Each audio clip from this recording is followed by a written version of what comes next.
Alors, aujourd'hui, on va vous présenter une recette de cake sans gluten, sans lactose et sans sucre.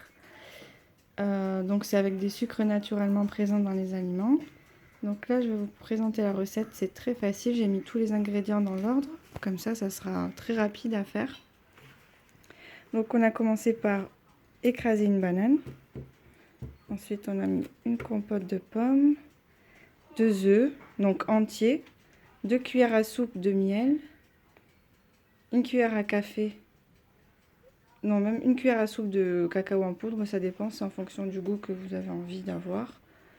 Ça, on a mis l'équivalent d'un petit pot de compote de pommes d'huile. Donc en fait, on utilise ça pour calculer le reste de la recette, comme ça c'est plus facile.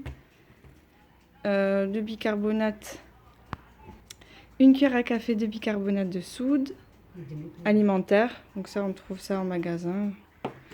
Ça, c'est le vinaigre aussi, ça aide le gâteau à bien lever, à être plus aéré. On en met une demi-cuillère à café. Ça, donc on utilise de la farine de sarrasin, de la farine de riz. Donc on a mis uniquement l'équivalent d'un pot de compote de farine de sarrasin et de farine de riz. Uniquement un pot. Donc c'est très économique et c'est très rapide à faire.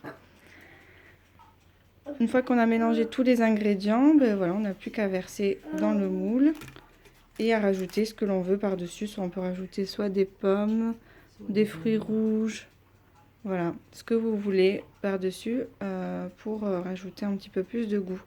Voilà, donc après je vais vous montrer la photo du gâteau une fois qu'il est sorti du four.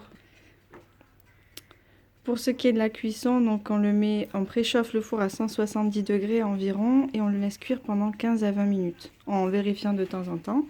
Voilà, je vais vous montrer après la photo de ce que ça donne.